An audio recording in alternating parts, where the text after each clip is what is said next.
Hi, everyone. It's Mrs. Kish. And I just wanted to say thanks for joining me tonight. It's a really cold night, so I thought I would warm up by making a fire and reading my favorite book, The Pet War. So I'm going to continue reading chapter 17. So if you'd like to follow along in your book, you can do that. Or if you just want to listen, then that's perfect too. But this is chapter 17, Saturday, March 17th. Money saved, $148.01. Let me get cozy here. You get cozy too. Oh, I've got my favorite pillow. Oh, okay, super cozy. Dog walking went pretty well. With no school on Saturday, I had time for a little homework too. Or I would have had time for a little homework if I hadn't fallen asleep. But I wasn't late for any appointments, at least. True, dogs didn't actually walk in the direction I wanted them to, but only one dog peed on someone, so that wasn't so bad. Things were definitely looking up. Back home, Mom called an after-dinner meeting. Lexi and I cleaned dishes. "How's it going?" Lexi asked me.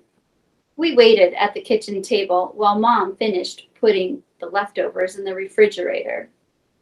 "Awesomely great," I posted. Lexi nodded. "Me too, I guess." But she didn't sound very convincing. "I just wish I had more time. I just wish the contest wasn't so short. But it's going by so quickly. I barely have time for anything." "Yeah," I agreed, thinking of soccer and my schoolwork and how I hadn't had time for either.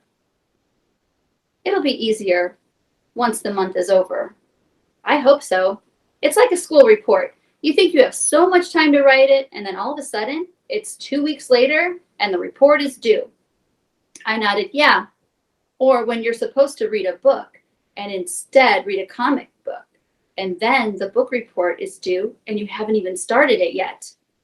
Lexi frowned. "I've never done that." "Oh, right, figures. But I know what you mean," she added quickly. Mom closed the fridge. Lexi threw me a small smile. "Good luck." "You too." I returned the smile and caught myself and changed it to a sneer. I wouldn't give little Miss Perfect the satisfaction of a smile. This was not the time to start getting all mushy. Not now. Mom joined us. She looked at Lexi and then at me. "So," she asked and took a deep breath. "How's the contest going?" "Great," Lexi and I answered at the same time. "Are you keeping up with school?" "I am," Lexi and I said together. "Otto, is that true?" Mom asked, slitting her eyes and staring at me as if trying to read my mind. "You're all caught up with your homework." Almost. I thought of the stack of homework I hadn't started. I knew my math worksheets were sloppy and half wrong. I had turned in my book report late, and I had only read half the book. Not that I would tell Mom any of this. Mom nodded, apparently satisfied. "I'm proud of you, Otto. You're really being responsible." I forced a broad smile, and it felt as fake as a movie set. "Just call me the new responsible Otto." "I'd been even more impressed if you'd put your shoes and jacket away," Mom said, pointing to the pile in the middle of the hallway. My smile disappeared. Then Mom turned to Lexi. "You're tutoring students all day long, but when do you have time for your own assignments?" "Lots of times," she said.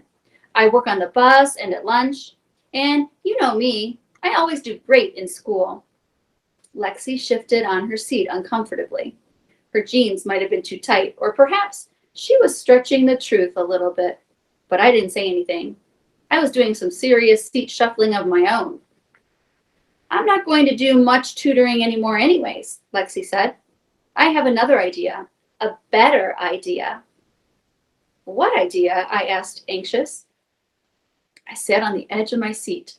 I didn't like the sound of that one bit, but Lexi didn't answer. Instead, she smirked, which wasn't a good omen. "I'm glad things are going so well," said Mom, "but if your schoolwork starts to suffer..." Either of you, this contest is over, and we're not getting a pet. Don't forget. We know, Mom, I said. Things couldn't be going better. In fact, things are perfect. Almost. The month is halfway over, said Mom. How are you both doing on saving money? Otto, I know you had some struggles in the beginning. She didn't have to mention the great kitchen calamity or the awful apple atrocity, but I knew what she meant. I'm not having trouble anymore, I said, and at least this part was mostly true. Dog walking not only pays well, but it's great practice for owning a dog. You'll be really impressed by how well I can care for our dog when I win. I'm sure Otto will be a great help in taking care of Fluffernutter, said Lexi with a chuckle. We're getting a dog, I hissed. A cat, baby brother. I'm not a baby. You'll be crying like a baby when I win.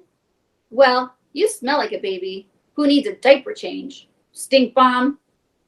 That's perfume, she wailed. Stink bomb, stink bomb. Enough, shouted Mom, resting her head on the table and groaning. Just remember to do your homework. And I hope you're both not working too hard. But of course I was lying. We had a soccer game coming up in 2 weeks, and I bet Malcolm was practicing that very minute. Meanwhile, my feet ached from dog walking, and I just wanted to go to bed. But if Lexi had another great idea to earn money, whatever it was, I couldn't slow down. I could play soccer and do homework and take naps in a few weeks after I had a dog. But right now, I needed to win. As soon as we were done talking, I called Malcolm and told him to come over for a business meeting. Whenever I thought of Lexi's smirks, I grew more and more nervous. He was finishing dinner, but about 15 minutes later, he knocked on the door. We went up to my room. Lexi's up to something, I complained. She has a great new idea, but I don't know what it is. Then how do you know it's great? Because she smirked. We need to earn money faster. And you have another horrible idea? Asked Malcolm. His lack of faith in me was a bit depressing. No, I have an excellent idea. Even though the door was closed, I whispered just in case Lexi had her ear against the wall, snooping, although I put my ear against the wall to snoop on her. I usually can't hear very much. Lexi hates snakes, I said. When we were younger, I found a garter snake in the lawn, and Lexi just freaked out.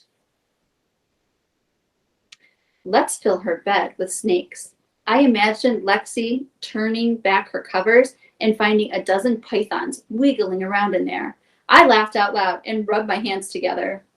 Said Malcolm, why do you want to put snakes in her bed? Because Lexi hates them. But how will that help you earn money? How do I know? I don't care. I just like the idea of putting snakes in her bed. Do I need another reason? There was a pause before Malcolm spoke again. Where would we find snakes? I don't know. I admit that was a problem. It would take days to capture enough of them to fill Lexi's bed, and I didn't have time to waste. Still, it was a good plan. Maybe someday. Just look out for reptiles in general, okay? Malcolm rolled his eyes and he shrugged. I took the money I had earned that day out of my pocket and put it on my bed. Thanks to Malcolm, I had earned $30 on the nose, minus $6 for Malcolm, plus $4 in tips. Malcolm and I didn't have to share the tips, which was good because doing all the math was hard enough without trying to figure out his share of that too. Thank you, he said, shoving the money in his pocket. I removed a shoebox, filled it with my secret money stash. From the back of the closet, I shook it. Loose change jumped and clinked together. I won't lose this war, I vowed. I waddled up my new bills and threw them in. Malcolm peeked inside. That's all the money you have, he said. This is a lot, I insisted, but Malcolm didn't seem impressed. Don't blame me. You're my accountant. You're supposed to make me rich. Malcolm grabbed some of the bills and he began straightening them, then piling them into a neat stack. You should open a bank account. Then you could earn interest and make even more money. Anything that made me earn money. More money sounded good to me. How much more? Can I double or triple what I have in 2 weeks? Let's figure you'll earn 1% annually. Compounded monthly, you might make about 7 cents. I grabbed the bills from Malcolm's hand, scrunched them into balls, and threw them back in the shoebox. Straightening my bills had made my stash look even wimpier. 7 cents? No thanks. And I like my current money-keeping system, thank you. Scrunching up wads of money and keeping them in a shoebox is not much of a system, scoffed Malcolm. Maybe not, but it's my system, thank you. And money is worth the same no matter what shape it's in, as long as it's not ripped in half. Still, I didn't want to think about how much money I still had to earn. Honestly, do you think we'll make it to $500? I bit my lip. Malcolm hunched his shoulders. I don't know. It'll be close. It's not impossible. Not impossible? I punched my pillow. That's not good enough. You should see how superior Lexi acts around me. I have to win. I slammed my fist on my bed, but I missed and partially hit the bed frame. It really hurt. I struck my knuckle in my mouth. My tongue helped it feel better. We need to do something, I said after my finger stopped throbbing. My mind bubbled with possibilities. We always have the snake in bed thing. Forget the snakes. Malcolm leaned back on my bed. Starting a business takes time. I don't have time, I reminded him. I need to up my game. Make my dog empire grow with leaps and bounds. My brain was churning. I could break the world record for the most jelly beans eaten in one day. And then when I'm on TV, I could tell everyone about my dog business. I love jelly beans. Mostly, I mean. I don't love every flavor like black licorice. No one likes black licorice, but you have to eat those too if you're going to break a jelly bean eating record, which is why breaking that record is so impressive. Malcolm just shook his head and said I needed to give it some thought. After he left, I paced in my room thinking. I paced for so long that when I went to bed, my legs felt like they were still tromping back and forth across the floor. I sat up, opened my shoebox, and wadded my bills into tighter wads. It made me feel a little better. And that's the end of chapter 17. Thanks for joining me tonight, friends. Happy reading.